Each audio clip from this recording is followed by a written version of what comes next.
viewers, my name's Kara. You're watching my personal channel. Welcome! Thanks for stopping by. I just got finished recording my Pagan Perspective video for the week, and the topic was talking about how Satan's face was allegedly seen in the smoke coming from the towers in the 9/11 attack. And it was coming from a person who was brought up Catholic, has been a practicing pagan for a while now, but still, possibly due to their upbringing, when they think about something like that, they can't help but think it might be real. It's something that still sticks with them. And sometime last year, maybe it was over a year ago now, I don't remember, someone asked me to talk about how I got over the fear of hell. And I've been meaning to make a response to that for a while. It's been on my list for, obviously, this whole time, but in the past couple weeks, I've been wanting to do this video, and now I think is a great time because it goes along with the Pagan Perspective topic.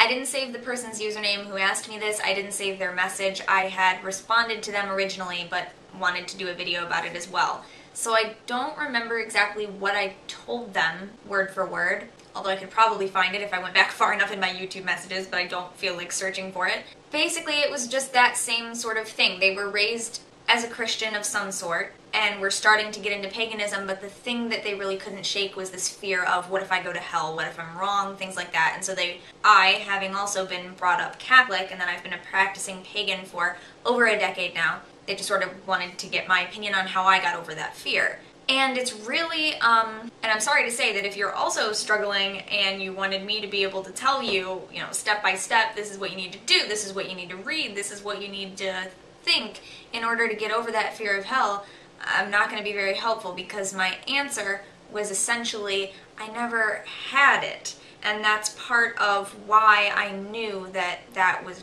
not the right path for me, that that was not the right religion for me to be practicing or to be a part of. Not that it wasn't the right path, because that is part of my path. Everything is part of my path. I must have left it at my grandmother's house, because I went to my living room. I wanted to see if I could find my Purpose-Driven Life journal from when I was like 13 years old. My mother and I were in a Bible study group that was going through the Purpose-Driven Life, and I remember that there are some entries in there from when I was already sort of practicing Wicca and studying it, but I was still kind of clinging to the concept of God because that's what I had been taught. I wanted to read you some of that, but I must have left it at Grandma's house. So I do remember that part of my transition was knowing, okay, I believe in God, and I believe that God loves me, but these things don't make sense to me. I don't remember ever really having a big problem with the concept of hell, because I do remember, even as a kid, when I was taking the Bible study classes, I went to a public school, but I was going through the classes that lead up to your confirmation as a Catholic, and I remember just always asking questions about the things that didn't make sense to me and the things that I didn't think were right, and just like things that I didn't like, basically, about how it worked. And I was like, why is this? But I don't remember ever having a huge problem with the idea of hell, because I just never, it never fazed me, I guess. I don't remember ever really being afraid of hell. And like I said, that's kind of what clued me in, that's not what I believed, and that's not where I was supposed to be, because it was so easy for everyone to say, don't do that, because if you do, you'll go to hell, or do this, because if you don't, you'll go to hell. And that just never seemed like a valid threat to me. I don't know, I never really thought about it, I guess, back then. I never thought about, for example, the idea of who gets saved and who doesn't, and what kinds of bad people go to hell, or the idea of God being loving, so he would never really send anyone to hell. I never really thought about those things back then. I never really thought about those things until they weren't relevant, because I didn't view hell as a real place, I guess. But I basically just never bought into the idea that we had this perfect place once, and because of our own, and by our own I mean Adam and Eve's actions, we lost that and then ended up here on Earth, which is not the place that we want to be, and this is the punishment for messing up in the perfect garden of awesome wonderfulness. And then if we did things correctly, we would get to go back to that beautiful, wonderful place. But if we messed up even more while we're here, then we go to a place that's even more messed up than we are here on Earth, if that makes sense. I just never bought into that idea. I never agreed with the fact that this was a punishment and that this wasn't where we were supposed to be. I always thought, this is it, this is the beautiful garden, and no, it's not all that beautiful, and the people are not all that great, but this is what we have, and this is the world that I live in, and this is the world that I love, and this is the garden. This is the perfect place that we have dominion over. This is the place that we are allowed to live and love, and we should care for it. And I do think that the fact that some people don't view it that way has a lot to do with how certain people treat the earth. Not everyone sees it as something that we should be protecting and caring for, and something that we have been given, and this is the place where we live.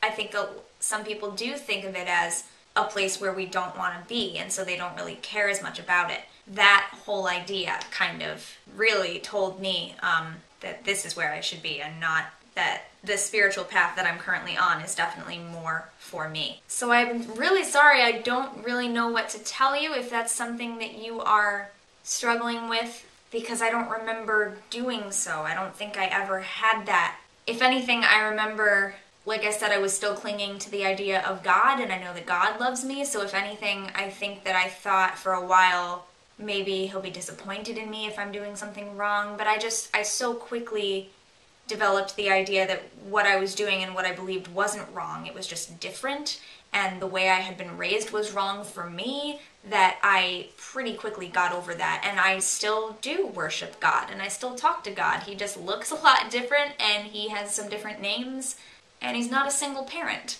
But what I would recommend, sort of really typical of me, is that if you are struggling with something like that, go through some things like ask yourself some questions about what you believe about certain things. Do you still believe in hell? Why do you still believe in hell? Or why do you believe in hell? What do you believe it is? Where is it? If it is a physical place, is it a physical place? If so, where is it? If not, what is it?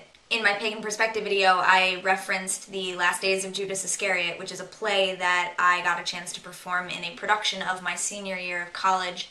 And that play has a sort of a beautiful concept of hell, that if I believed in hell as a thing, or I suppose we could say I do believe in hell when it is the type of thing that the play is talking about, that it's sort of literally a state of mind, that it's not a physical place, but it's something that you can, it's a quality of being, sort of, that you can put yourself into. And the biggest thing that I learned from that play is that there are no locks on the gates to heaven. If you're in hell, it's because you put yourself there and you haven't let yourself out. And I've definitely been there. So I believe in that kind of hell for sure. Ask yourself questions like that. What do you believe it is? If it is real and you've gone on to another religious path, so what? What do you believe happens to you? What's going to happen to you if you're wrong? What is wrong? Is there wrong? What if you're not wrong? What if it doesn't matter? What if? Just explore those sorts of things, see what other people have to say about things, ask yourself questions, really. It's interesting to think hypothetically about things that I know I don't even believe in. Like when people start talking about things that I know are not something I believe in, I try to think, okay, well, what if I did? What would that mean for me? I don't always come up with an answer. You don't have to necessarily come up with an answer, but it's nice to think about. And it might help just to know that you've done a little bit of thinking about it. Gotta tell you though, since I never really bought into the whole you're gonna get sent to this other place, and like, that never scared me. Personal hell though, that's scary. That's something that I would want to avoid. Especially since, like I said, I've been there. Anyway, those are my thoughts. Thank you very much for watching. Until next time, don't forget to be awesome, blessed be, and goodbye.